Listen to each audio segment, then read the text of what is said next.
Things were good. Really good. They texted you back fast. They remembered the small things. And somewhere in the middle of all that good, you started a fight over nothing. Or pulled away for no reason. Or found something small to be furious about. You didn't plan it. It just happened. Everyone assumes people sabotage relationships because they don't actually want love. But what if the opposite is true? What if the people who blow up good relationships the fastest are usually the ones who wanted it the most and got scared of exactly how much? Today, we're breaking down why your brain treats safety like danger and why sabotaging a good relationship isn't proof you don't want it. It's proof you want it too much to trust it. Welcome back. Let's get started. In psychology, this isn't simply called self-sabotage. There's a more precise term: fear of intimacy, or more specifically, an approach-avoidance conflict. This is when a part of you moves toward connection while another part simultaneously moves to protect you from it, at the exact same time.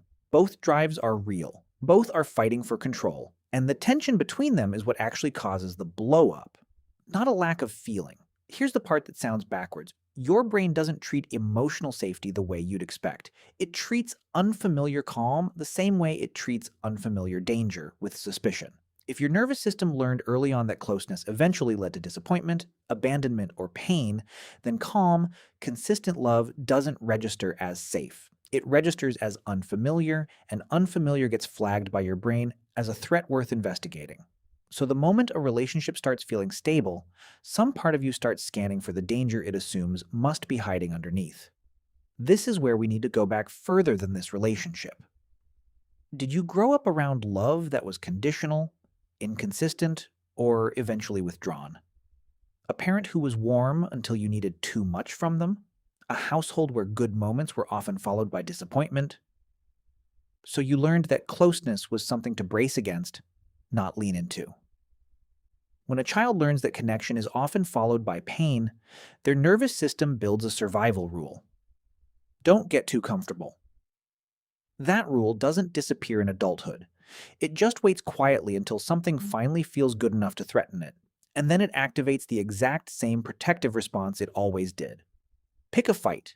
Create distance. Find the flaw before the flaw finds you. This isn't a character flaw. It's a nervous system doing exactly what it was trained to do, protecting you from the specific kind of pain it already knows. And here's the part that should genuinely surprise you. Researchers who study relationship stability have found that it's often not the chaotic, uncertain relationships people sabotage the most. It's the stable ones. In a strange twist, calm becomes its own kind of trigger, because to a nervous system wired for vigilance, quiet has historically meant something bad was about to happen. You're not bracing for impact because you're pessimistic. You're bracing because, statistically speaking, in your own personal history, quiet was often the lull right before the storm. Now, this pattern usually shows up in two different ways, and knowing which one you're in matters. The first, protective testing. This is when you unconsciously push to see if the person will stay despite the push. A part of you needs proof that this person won't leave the way others did. The second, preemptive exit. This is more self-protective and less about testing the other person. You create the ending yourself, on your terms, before they can create it on theirs. Both come from the same fear. Both feel from the inside like something is simply wrong with the relationship when really something old is being triggered inside you. So why can't you just stop doing this once you notice it? Because noticing it intellectually and feeling safe in your body are two completely different systems. Your logical brain can understand you're safe. Your nervous system still runs on old data. You can't out-argue a fear response. You can only teach your body new evidence, slowly through repetition. Here's the technique that actually targets this, not just the surface behavior. Name the urge before you act on it. The moment you feel that instinct rise, the itch to pick a fight, to pull away, to find something wrong, pause and say to yourself, this is the old fear, not the current truth. You don't have to suppress the urge. You just have to separate it from your actions long enough to choose differently.